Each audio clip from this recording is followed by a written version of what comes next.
അപ്പോൾ ഇന്നത്തെ നമ്മുടെ സിനിമ The Maze Runner. Director Wes Ball സംവിധാനം ചെയ്ത് 2014 പുറത്തിറക്കിയ അടിപൊളി സയൻസ് ഫിക്ഷൻ ആക്ഷൻ മൂവിയാണ് ദി മെയ്സ് റണ്ണർ.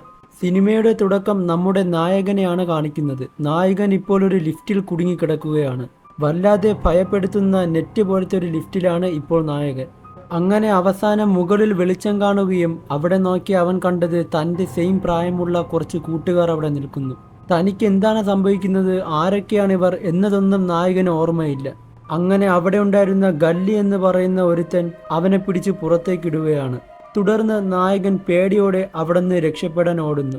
അങ്ങനെ അവൻ ഓടുന്ന സമയത്ത് കല്ലിൽ കാല് തട്ടി വന്ന് വീഴുകയാണ്. അങ്ങനെ മുമ്പിലോട്ട് നോക്കുമ്പോൾ തൻ്റെ കണ്ണുകളെ അവനിക്ക് വിശ്വസിക്കാൻ കഴിഞ്ഞില്ല. കാരണം ചുറ്റിനും 4 വക്കിലും കൂറ്റൻ മതിലുകൾ കെട്ടിയിട്ടിരിക്കുകയാണ്. ഇതിന്റെ മുകളിൽ കൂടി ചാടി രക്ഷപ്പെടുന്ന കാര്യം സ്വപ്നത്തിൽ പോലും ചിന്തിക്കേണ്ട. തുടർന്ന് അവരെല്ലാം ചേർന്ന് നായകനെ പിടിച്ച് പൂട്ടിയിടുകയാണ്. ശേഷം നായകനെ കാണാൻ വേണ്ടി ആൽബി എന്ന് പറയുന്ന ഒരുത്തൻ വരെയാണ്. എന്നിട്ട് നീ ആരാണ്, നിന്റെ പേരെന്താണെന്ന് ചോദിക്കുമ്പോൾ അതൊന്നും എനിക്ക് ഓർമ്മയില്ല, ഞാൻ എവിടെയാണ്, ഇതൊക്കെ എന്താണെന്നൊക്കെ അവനോട് തിരിച്ച് ചോദിക്കുകയാണ്.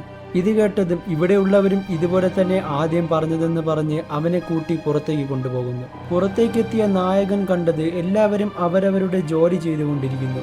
ചുറ്റിനും വലിയ മതിലുകളുള്ള ഈ മൈതാനത്തെ ഗ്ലൈഡ് എന്നാണ് വിളിക്കുന്നതെന്നും ഞാനിവിടെ 3 വർഷം കൊണ്ടുണ്ടെന്നും ആൽബി നായകനോട് പറയുന്നു. ഓരോ മാസവും ഒരാൾ ഇവിടെ പുതിയതായി വരുമെന്നും ഈ മാസം വന്നത് നീയാണെന്നുമുള്ള സത്യം ആൽബി പറയുന്നു. എന്നാൽ ഇതൊക്കെ ആരാണ് ചെയ്യുന്നതെന്നും ഓരോ മാസത്തിലും നമുക്ക് ആവശ്യമുള്ള ആഹാര സാധനങ്ങൾ ഇവിടെ ഒരു പെട്ടിയിൽ ആരോ കൊണ്ട് എത്തിക്കുന്നു എന്നും അവനോട് പറയുന്നു. ആ സമയത്തും നായകന് താൻ ആരാണ്, തൻ്റെ പേരെന്താണെന്ന് ഓർമ്മ കിട്ടുന്നില്ല. ശേഷം ന്യൂവറ്റ് എന്ന് പറയുന്ന ഒരാളെ നായകൻ പരിചയപ്പെടുന്നു. ഈ ഗ്ലൈഡ് എന്ന സ്ഥലത്ത് ആദ്യം വന്നത് ആൽബിയാണ്. അതിനാൽ ഇവരുടെയെല്ലാം നേതാവ് ആൽബിയാണ്. ആൽബി ഇല്ലാത്ത സമയങ്ങളിൽ ന്യൂവറ്റാണ് ഇവിടുത്തെ കാര്യങ്ങളെല്ലാം നോക്കി നടത്തുന്നത്. ശേഷം ആൽബി നായകനെ ഏർമാടത്തിൽ കൊണ്ടുപോയി അവിടുത്തെ വ്യൂ മുഴുവൻ കാണിച്ചു കൊടുക്കുന്നു. ആ മതിലുകൾക്കിടയിൽ ഒരു ഗ്യാപ്പ് കണ്ടിട്ട് അത് എന്താണെന്ന് ചോദിക്കുമ്പോൾ അവിടുത്തെ 3 നിയമങ്ങൾ ആൽബി അവനോട് പറയുന്നു. 1, അവരവർക്ക് പറഞ്ഞിട്ടുള്ള ജോലി മാത്രമേ അവർ ചെയ്യാവൂ. 2, ഒരാൾ കാരണം മറ്റൊരാൾക്ക് ഒരു ആപത്തും വരരുത്. 3, ഈ മതിലുകൾക്കപ്പുറം കടന്നു പോകരുത്. ഇതൊക്കെ കേട്ട് നായകൻ ആകെ പരിഭ്രാന്തിയായിരിക്കുന്നു. അങ്ങനെ നായകൻ വലിയ അത്ഭുതത്തോടെ ആ ഗ്യാപ്പിന്റെ അടുത്തേക്ക് പോകുമ്പോൾ ചക്ക് എന്ന് പറയുന്ന ഒരുത്തൻ വന്ന് അവനെ തടയുന്നു. അങ്ങനെ നോക്കുമ്പോൾ മതിലിനകത്ത് നിന്നും 2 പേർ ഇറങ്ങി ഓടി വരെയാണ്. ഇത് കണ്ടതും അതിനകത്തേക്ക് പോവാൻ ആർക്കും പ്രവേശനമില്ലല്ലോ, പിന്നെന്തിനാ ഇവരങ്ങോട്ട് പോയിട്ട് തിരിച്ചു വരുന്നതെന്ന് ചോദിക്കുമ്പോൾ അത് ഇവർക്ക് മാത്രമേ അകത്ത് പോവാനുള്ള അനുവാദമുള്ളൂ എന്ന് ചക്ക് അവനോട് പറയുന്നു. ഈ മതിലിനകത്തുള്ള സ്ഥലത്തെ വിളിക്കുന്ന പേര് മെയ്സാണെന്നും അതിനകം ആർക്കും പിടികിട്ടാത്ത രീതിയിൽ വഴികൾ ഓരോന്നും വളഞ്ഞു തിരിഞ്ഞു കിടക്കുന്നുവെന്നും അതിനകത്ത് കൂടി പുറത്തേക്ക് രക്ഷപ്പെട്ടു പോകാനുള്ള വഴി തപ്പിയാണ് ഇവർ 2 പേരും എന്നും അങ്ങോട്ടേക്ക് പോകുന്നതെന്നുള്ള സത്യം ചക്ക് നായകനോട് പറയുന്നു. എല്ലാ ദിവസവും രാവിലെ മതിലിന്റെ ഈ ഗ്യാപ്പ് ഓപ്പൺ ആവുകയും വൈകുന്നേരം കഴിഞ്ഞ് രാത്രിയാകുമ്പോൾ പഴയതുപോലെ ഡോർ ക്ലോസ് ആകുമെന്നും പറയുന്നു. ഇതൊക്കെ കേട്ടതും നമ്മളെയൊക്കെ ആരൊക്കെയോ ചേർന്ന് കൂടുതൽ കളിപ്പിക്കുന്നുവെന്ന് നായകന് മനസ്സിലാവുന്നു. അങ്ങനെ അവൻ അകത്തേക്ക് പോകാൻ ശ്രമിക്കുമ്പോൾ ഗല്ലി അവിടേക്ക് വന്ന് അവനെ പിടിച്ച് തള്ളിയിട്ടിട്ട് നീ ഇവിടുത്തെ റൂള് ബ്രേക്കാക്കല്ലും ഈ റൂളെല്ലാം എല്ലാവർക്കും ബാധകമാണെന്ന് പറയുന്നു. അങ്ങനെ അവിടെ സംസാര വിഷയം കൂടുതലായി ആളുകളൊക്കെ ഒരുമിച്ച് കൂടുന്നു. ആ സമയത്ത് പെട്ടെന്ന് അവിടെ വലിയ സൗണ്ടോടുകൂടി മതില് അടയുകയാണ്. അന്ന് രാത്രി അവിടെ എല്ലാവരും പാർട്ടിയിൽ പങ്കെടുക്കുകയാണ്. ഈ സമയത്ത് ന്യൂവറ്റ് നമ്മുടെ നായകന് അവിടുത്തെ കാര്യങ്ങൾ കൂടുതൽ പറഞ്ഞു കൊടുക്കുന്നു. ആ മതിലിനകത്ത് പോവാൻ നിന്നെ അനുവദിക്കാത്തത് വേറെ ഒന്നുമല്ല, അകത്ത് ഒരു തരം ജീവികളുണ്ട്. ഡോർ അടഞ്ഞു കഴിഞ്ഞാൽ രാത്രിയൊക്കെ വലിയ രീതിയിൽ സൗണ്ട് ഉണ്ടാവുകയും അതിനെയൊക്കെ എങ്ങനെയാണ് നമ്മൾ തരണം ചെയ്ത് ഇത്രയും നാൾ ജീവിച്ചതെന്ന് നമ്മൾക്ക് പോലും അറിയില്ലെന്ന് പറഞ്ഞ് നായകനെ സമാധാനപ്പെടുത്തുന്നു. ശേഷം അതൊക്കെ കഴിഞ്ഞ് പാർട്ടിക്കിടയിൽ വെച്ച് ഗല്ലിയും നായകനും കൂടെ അടിപിടി കൂടുകയാണ്. ആ ഒരു അടിക്കിടെ നായകൻ വന്ന് താഴെ വീഴുകയും അവന് അവന്റെ പേര് ഓർമ്മ വരികയും ചെയ്യുന്നു. തോമസ് എന്നായിരുന്നു നായകന്റെ പേര്. അതവൻ ബാക്കിയുള്ളവരോട് പറയുകയാണ്, എൻ്റെ പേര് തോമസ് ആണ്, എൻ്റെ പേര് തോമസ് ആണെന്നൊക്കെ. ഇത് കേട്ടതും ബാക്കിയുള്ളവർക്കെല്ലാം സന്തോഷമാകുന്നു. അങ്ങനെ ഈ ഒരു സീൻ ഇവിടെ അവസാനിക്കുകയാണ്. അങ്ങനെ തോമസ് അവരോടൊപ്പം ചേർന്ന് ജോലികളൊക്കെ ചെയ്യുകയാണ്. ശേഷം എന്തോ ഒരു ആവശ്യത്തിന് വേണ്ടി അവൻ കാട്ടിലേക്ക് പോകുമ്പോൾ അവിടെ മതിലിനകത്ത് പോകുന്ന കൂട്ടത്തിൽ ഒരാൾ നിൽക്കുകയാണ്. അവന്റെ ശരീരമാകെ എന്തോ വൈറസ് ബാധിച്ച് വളരെ വികൃതമായിരിക്കുന്നു. പെട്ടെന്ന് അവൻ ചാടി വീണ് തോമസിനെ ആക്രമിക്കുന്നു. ഒപ്പം നീ എന്തിനിത് ചെയ്തു, നീ എന്തിനിത് ചെയ്തു എന്നും പറയുന്നുണ്ട്.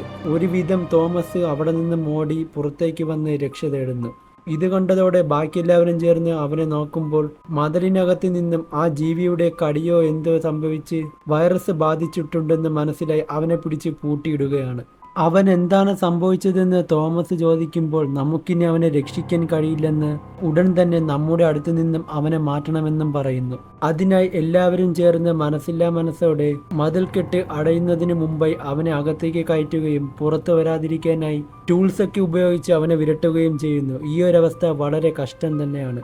അങ്ങനെ വെളുപ്പം രാവിലെ ആകുമ്പോൾ മതിലിനകത്ത് പോകാൻ വേണ്ടി കൂട്ടത്തിലൊരാളില്ലാത്തതോടെ ആ ദൗത്യം ഏറ്റെടുക്കാൻ നേതാവായ ആൽബി തയ്യാറാകുന്നു. തുടർന്ന് ആൽബിയും സ്ഥിരമായി പോകുന്ന മിൻഹോയും ചേർന്ന് അകത്തേക്ക് പോകുന്നു. സമയം രാത്രിയാകാനായിട്ടും അവർ ഇതുവരെ തിരിച്ചു വന്നില്ല. എല്ലാവരും അവർക്ക് വേണ്ടി വെയിറ്റ് ചെയ്ത് പുറത്തു നിൽക്കുമ്പോൾ ഡോർ അടയാൻ തുടങ്ങുകയാണ്. അപ്പോഴേക്കും മിൻഹോ ദൂരെ നിന്നും പരിക്കേറ്റ ആൽബിയെയും കൊണ്ട് വയ്യാതെ നടന്നു വരുന്നു. ഡോർ ഏകദേശം അടയാൻ തുടങ്ങുമ്പോഴേക്കും തോമസ് കഷ്ടിച്ച് അതിൻ്റെ ഇടയിലൂടെ കയറി അകത്തേക്ക് പോകുന്നു. അങ്ങനെ 3 പേർ അകത്തേക്ക് പെട്ടുപോവുകയാണ്. നമുക്കിനി രക്ഷയില്ല, നമ്മൾ 3 പേരും ഇവിടെ കിടന്ന് ചാകുമെന്ന് മിൻഹോ തോമസിനോട് പറയുകയും ആ ജീവി ഇപ്പോൾ പുറത്തേക്ക് ഇറങ്ങുമെന്നും പറയുന്നു. അവർ കരുതിയതുപോലെ തന്നെയാണ് കാര്യങ്ങൾ നടന്നത്. വലിയ അലറലോടെ ജീവി പുറത്തേക്ക് വരികയാണ്.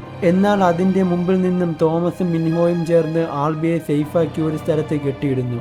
തുടർന്ന് അടുത്ത സീനിൽ കാണുന്നത് തോമസ് ജീവിയുമായിട്ടുള്ള പോരാട്ടങ്ങൾ. വളരെ ത്രില്ലോടുകൂടെ കാണാൻ പറ്റിയ സീനുകൾ തന്നെയാണ് ഇതൊക്കെ.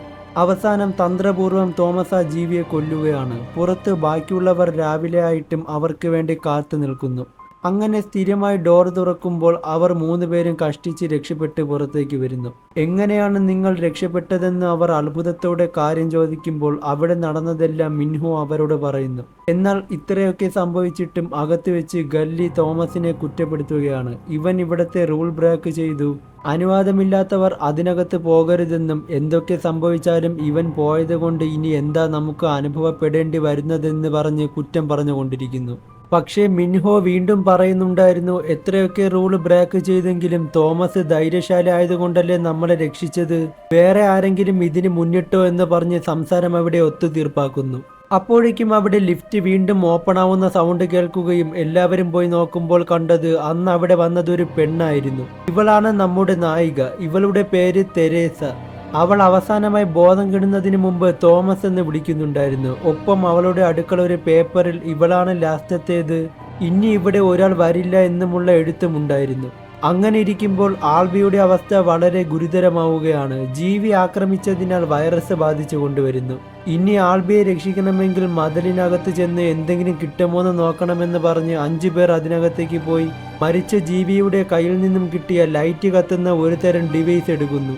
ഇപ്പോൾ ആൽബിക്ക് പകരം നേതാവ് നുവറ്റാണ്. അകത്ത് വെച്ചും ഗല്ലി തോമസിനെ കുറ്റപ്പെടുത്തുന്നുണ്ടായിരുന്നു.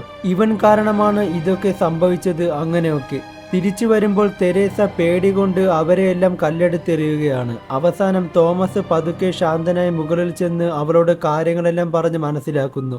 തോമസ് കാണുന്നത് പോലത്തെ സ്വപ്നം അവളും കാണുന്നുവെന്ന് തെരേസ പറയുന്നു. ലിഫ്റ്റിൽ നിന്ന് വന്നപ്പോൾ തോമസിന്റെ കയ്യിലുണ്ടായിരുന്ന ഒരു സിറിഞ്ച് തെരേസയുടെ കയ്യിലും ഉണ്ടായിരുന്നു. തുടർന്ന് മിൻഹോയും തോമസും ചേർന്ന് പുറത്തേക്ക് രക്ഷപ്പെടാനുള്ള വഴി കണ്ടുപിടിക്കാൻ വീണ്ടും മതിലിനകത്തേക്ക് ചെല്ലുന്നു.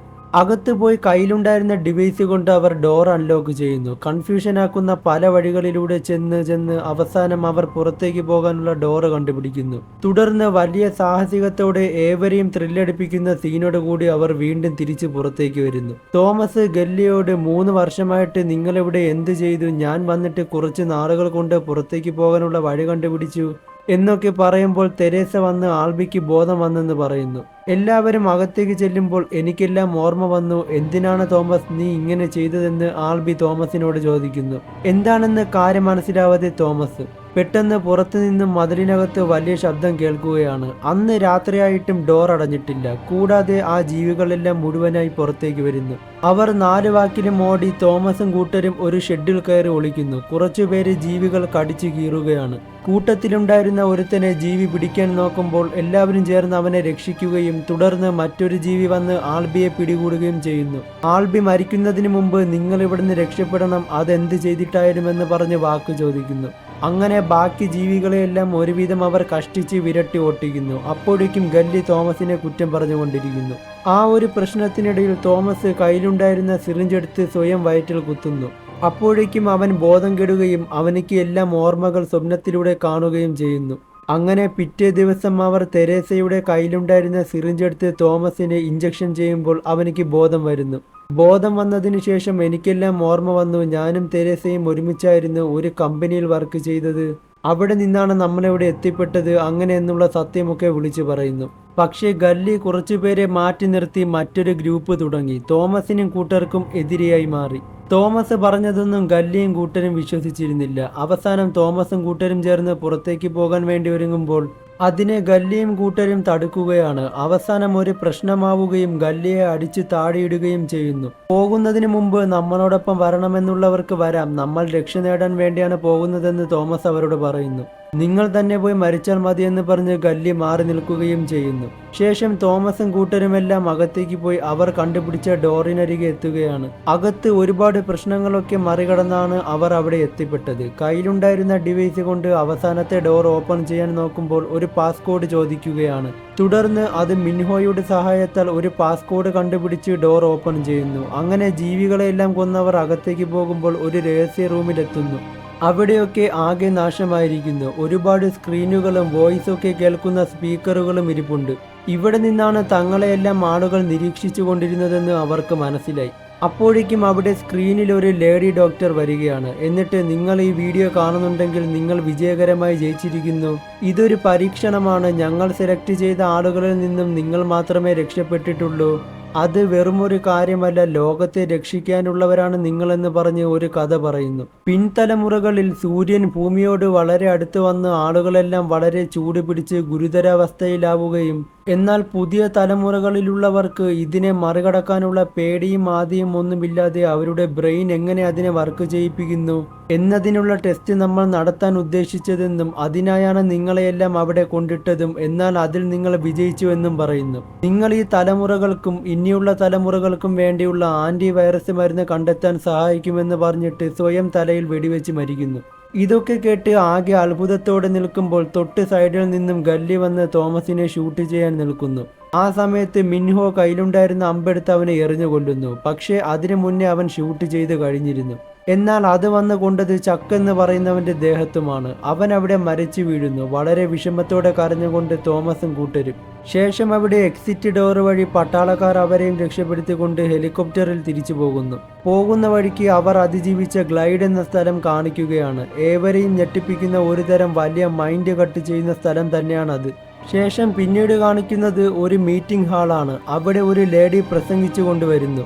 എന്നാൽ അത് വേറെ ആരുമല്ല, തോമസിന്റെയും കൂട്ടരുടെയും മുന്നിൽ വെച്ച് വെടിവെച്ച് മരിച്ച ആ സ്ത്രീയായിരുന്നു. അവർ മരിച്ചിട്ടുണ്ടായിരുന്നില്ല, അവരെ കാണിക്കാൻ വേണ്ടി ഒരു ഉഡായിപ്പ് ചെയ്തതാണ്. ഈ സ്ത്രീയായിരുന്നു ഇതിൻ്റെയൊക്കെ നേതാവ്. നമ്മളുടെ മെയ്സ് പരീക്ഷണം വിജയകരമായി ജയിച്ചു. ഒപ്പം തോമസ് വളരെ സ്പെഷ്യലാണ്. ഇനി അടുത്ത നെക്സ്റ്റ് മിഷനിലേക്ക് നമുക്ക് കടക്കാമെന്ന് പറഞ്ഞ് മീറ്റിംഗ് അവസാനിക്കുന്നു. ഇതോടുകൂടി ഈ സിനിമയുടെ അവസാനിക്കുകയാണ്.